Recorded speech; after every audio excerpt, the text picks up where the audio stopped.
মৃদঙ্গে আসি। আমার মৃদঙ্গ প্রায় 25 বছর হয়।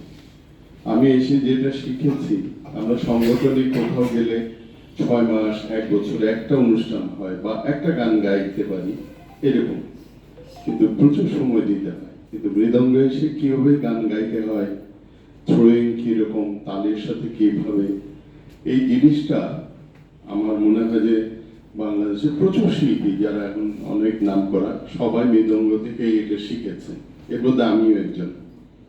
এটা এটা আঙ্কেলের অবদান আমি প্রতিদিনই স্বীকার করি।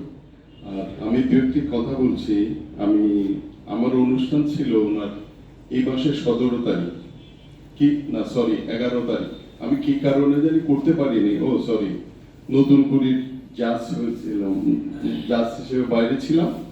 আঙ্কেল আমাকে কল দিয়ে বললো যে আমাদের মৃদঙ্গে তুমিই একমাত্র মৃদঙ্গের জাজ, এটার জন্য থ্যাঙ্কস। পরে তোমাকে আমি ডেটটা জানাবো কোন দিন শ্রোতার আসো।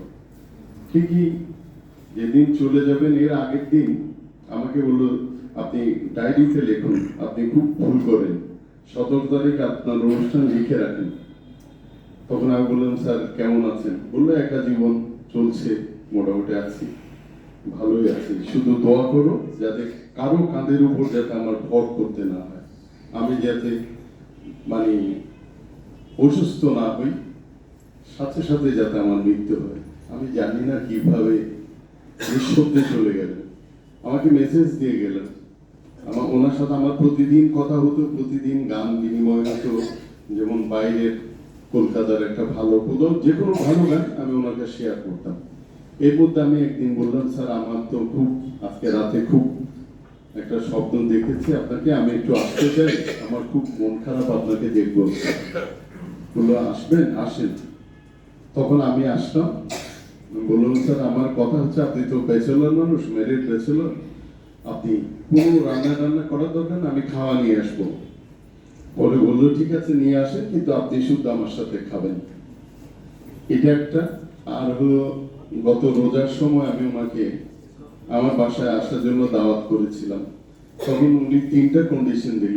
একটা হচ্ছে আমাকে কোনো গিফট দিতে পারবেন না, মানে রোজা ঈদের বা কোনো গিফট হবে না, কোনো কাচ্চি বিরিয়ানি বা এই সমস্ত কিছু হবে না, আর আনবেন আবার আমাকে দিয়ে আসবেন। আমি সব মেনে নিয়েছি, কিন্তু আমি একটাই চাই, মৃদঙ্গ শুধু স্যার এবং স্যারের মিসেস বেঁচে থাকবেন মৃদঙ্গ দিয়েই। এই জন্য আমাদেরকে মৃদঙ্গটাকে বাঁচাতে হবে। সব দুনিয়া উল্টে গেলেও যাতে এটার সাথে আমরা থাকি। আর আমি 100% শ্রম দেব, আমি ওয়াদা দিচ্ছি মৃদঙ্গের সাথে আমি থাকবো।